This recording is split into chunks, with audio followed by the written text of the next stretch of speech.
Hello friends, আমি জয়া বম্বিকাস কিচেনে আপনাদের স্বাগত। আজকে যে রেসিপিটা নিয়ে এসেছি সেটা আপনারা শেষ পর্যন্ত দেখুন, এটা আমার অনুরোধ। আশা করছি ভালো লাগবে। আর ভালো লাগলে আমার পাশে থাকবেন এবং একটা লাইক শেয়ার কমেন্টস করবেন। যদি আমার ইউটিউব চ্যানেল থেকে দেখে থাকেন তাহলে আমার চ্যানেলটাকে সাবস্ক্রাইব করে আমার পাশে থাকবেন। আর যদি ফেসবুক চ্যানেল থেকে দেখে থাকেন তাহলে রিকোয়েস্ট করব আমার পেজটাকে ফলো করবেন। আর পুরনো বন্ধুরা তো জানেন যেভাবে কী করতে হবে, সুতরাং আপনাদের বলার কিছু নেই। আশা করছি ভালো লাগবে ভিডিওটা। চলুন তাহলে বেশি দেরি না করে ভিডিওটা দেখা যাক। এই রেসিপিটা শেষ পর্যন্ত দেখার অনুরোধ রইল। এটা বাচ্চা বড় সবাই পছন্দ করবে, সুতরাং আপনারা এটা ঘরে বানাবেন। বানিয়ে কেমন হলো অতি অবশ্যই জানাবেন। মাঝখানে কিন্তু কেউ স্কিপ করবেন না, এটা কিন্তু আমার অনুরোধ। আশা করছি আপনারা স্কিপ করবেন না। চলুন তাহলে রেসিপিটা দেখে নেওয়া যাক।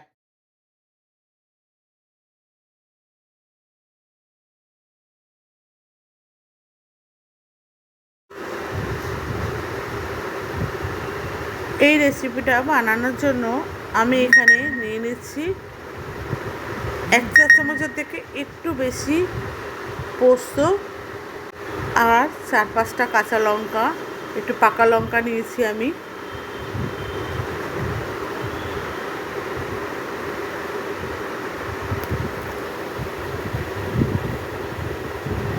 আর নিয়ে নিচ্ছি 1 চা চামচের একটু কম গোটা সর্ষে, সাদা সর্ষে। আপনারা চাইলে কালো সর্ষে নিতে পারেন, আমি এখানে সাদা সর্ষে নিয়েছি। আর নিয়ে নিচ্ছি নুন, স্বাদ মতো নুন, আর হলুদ গুঁড়ো নিয়েছি পরিমাণ মতো। আর নিচ্ছি লাল লঙ্কার গুঁড়ো।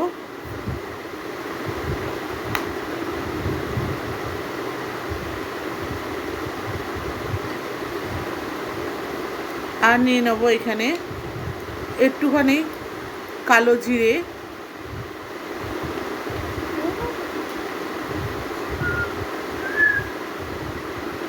কালো জিরেটা আমি 1/2 চামচের থেকে একটু কম নিয়েছি।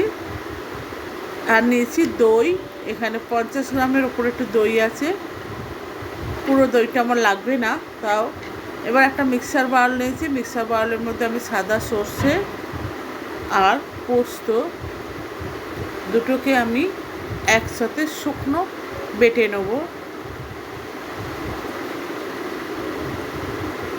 মানে পেস্ট করে নেব। আমি শুকনো পেস্ট করে নিয়েছি,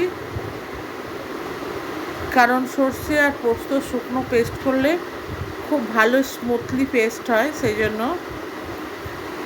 এবার আমি এখানে জল দিয়ে, আমি একটু নুন দিয়ে নিয়েছি যাতে সর্ষেটা তেতো না হয়, সেই জন্য। এবার জল দিয়ে আমি একটা ফাইন পেস্ট বানিয়ে নেব।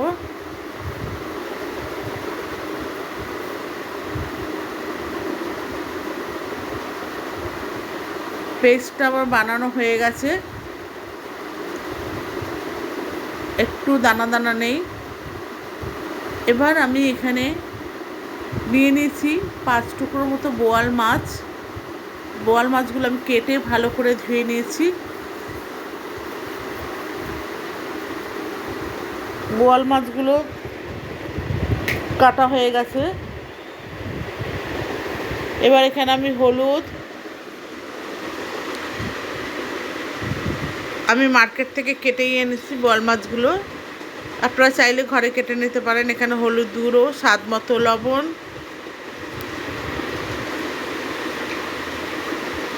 কালো জিরে,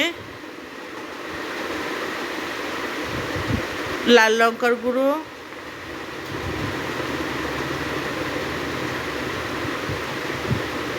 সর্ষের তেল। এই রান্নাটা সর্ষের তেলে খুব ভালো হয়, তাই জন্য আমি সর্ষের তেলেই করছি। আপনারা সাদা তেল ইউজ করতে পারেন। এখানে 3 থেকে 4 চা চামচের মতো সর্ষের তেল দিয়ে নিয়েছি। এবারে আমি সর্ষে, পোস্ত আর কাঁচা লঙ্কার পেস্টটা এখানে দিয়ে দিচ্ছি।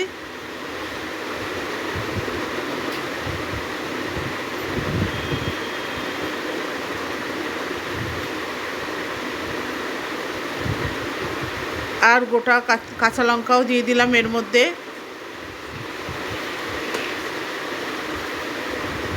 এবার আমি দিয়ে দিচ্ছি দই,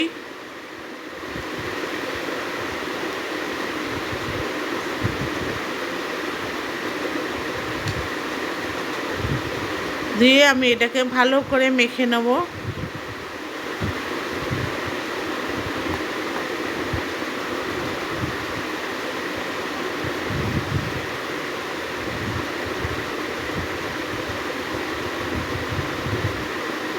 ভালো করে মেখে নিয়েছি, ম্যারিনেট করে নিয়েছি।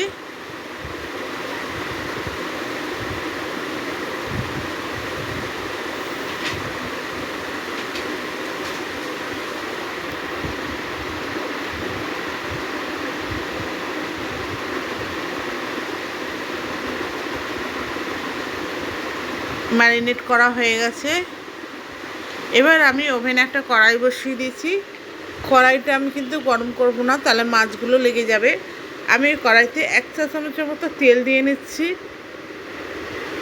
ঠান্ডা কড়াইতে একটু তেল দিয়ে আমি এটাকে গ্রিস করে নিচ্ছি, যাতে মাছগুলো লেগে না যায়। এবার আমি একটা একটা করে মাছ এই কড়াইতে দিয়ে নেব। আমি কড়াইটাকে বসিয়ে আঁচটাকে অন করে ধিমি করে দিয়েছি একদম, যাতে গরম কড়াইটা যাতে তেতে না ওঠে। এবার একটা একটা করে মাছ আমি এর মধ্যে দিয়ে দিচ্ছি। আমি এটা কড়াইতে মাখতে পারতাম, আপনারা চাইলে কড়াইতে হাতে মেখে নিতে পারতেন। এটা হাতে মেখে বোয়াল মাছ রান্না হচ্ছে, আপনারা হাতে কড়াইতেই মেখে একেবারে বসিয়ে দিতে পারেন।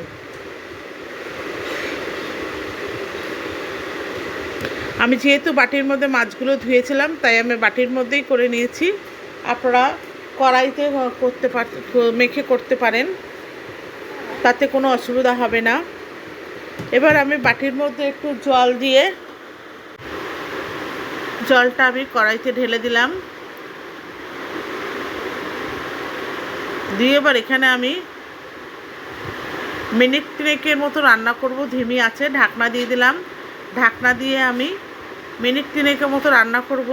তার মধ্যে আমি এটা মাছটা একটু খুন্তি দিয়ে উল্টে পাল্টে নেড়ে দেবো, যাতে সব দিক সেদ্ধ হয়ে যায়। দিয়ে আমি আবার মাছটাকে ঢেকে দেবো, যাতে মাছটা পুরোপুরি ভালো মতো সেদ্ধ হয়। মাছটা আমার সেদ্ধ হয়ে গেছে।